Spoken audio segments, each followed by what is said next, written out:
It's the kind of beat that go.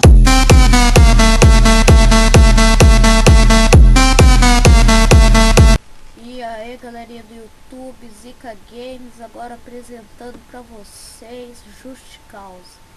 Eu tava dando uma olhada na net, percebi que não tinha muitos gameplay de Just Cause e eu queria mostrar um pouco pra vocês o jogo. É um jogo mais ou menos, não é tão leve assim. Pesa mais ou menos um GTA da vida. É muito bom porque tem vários barulhos de passarinho, essas coisas. Não vou mostrar, senão vai bugar minha voz e minha voz vai ficar baixa. Mas é muito legal.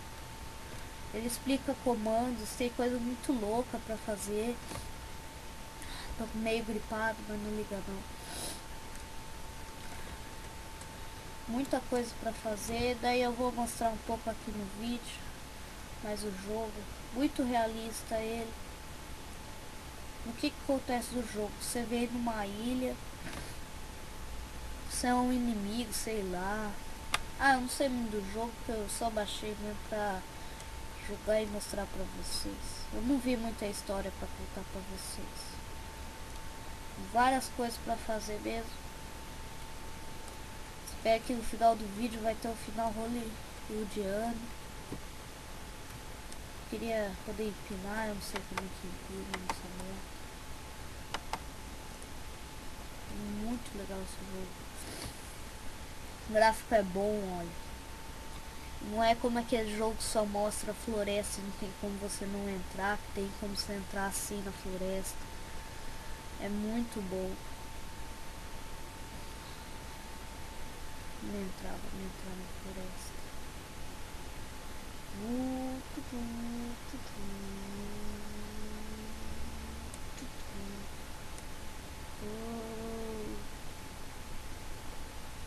Tá merda.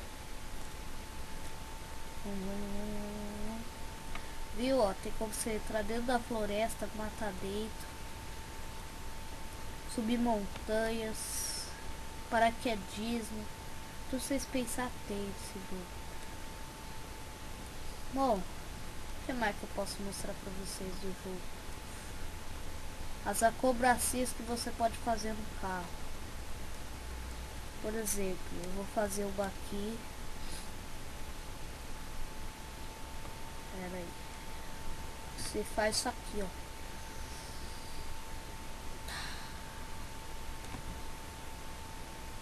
Isso que é vida, né, pessoal? Isso que é vida. Agora jogando um pouco, jogando. Queda ali. Aí, ó. Vixe, o cara é muito bom, hein? Vamos ver o que eu posso usar. Vou roubar o carro em grande estilo. Várias acrobacias para fazer. Coisa que na vida real é muito difícil.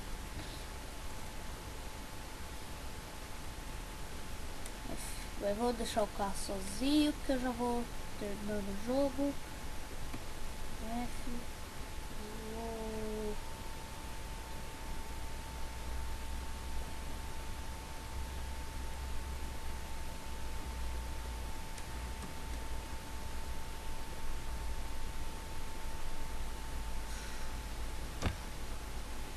Bom, vamos terminar o vídeo aqui olhando para o mar, né? Falou, galerinha, não se esqueça do like, do favorito e de se inscrever, certo? Falou!